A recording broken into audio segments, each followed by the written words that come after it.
Bonjour, mon nom est Élise Gourde-Vachon, je suis conseillère d'orientation et aujourd'hui, je vais vous parler de la cote de rendement au collégial, comment elle est calculée et à quoi elle sert.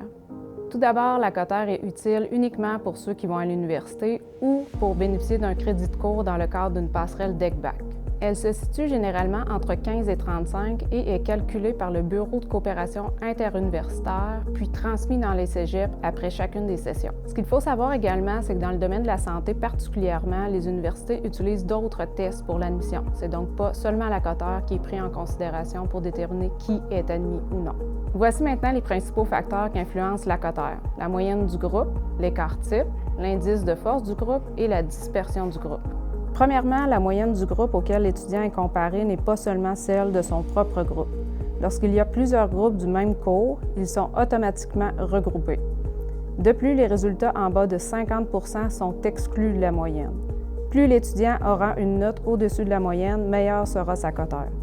L'écart type représente la dispersion des notes autour de la moyenne. Ça influence la cotère si toutes les notes sont très près de la moyenne ou si elles sont très dispersées. L'indice de force du groupe est basé sur les résultats des matières ministérielles de secondaire 4 et 5.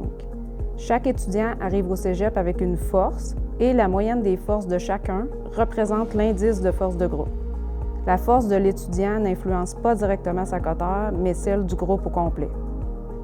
Et la dispersion des forces des étudiants influence aussi la cotère. Par exemple, est-ce que tout le monde est très fort ou très faible?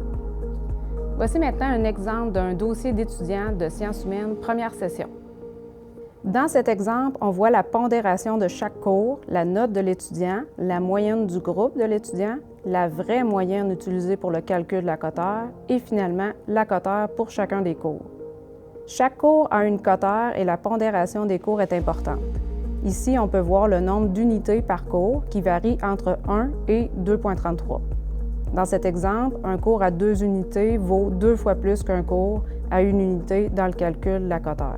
En jaune, on voit la moyenne du groupe de l'étudiant et celle utilisée pour la cotère, donc en fusionnant tous les groupes du même cours avec le même enseignant et en enlevant les échecs en bas de 50 %.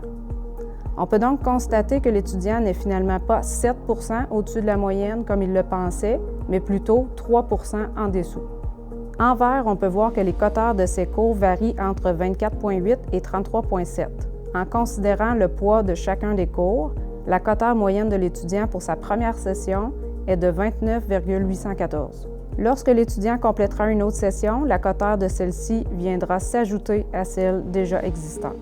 Il est donc très important de bien débuter ses études collégiales dès la première session, car plus les sessions passent, plus il est difficile d'augmenter sa cotère.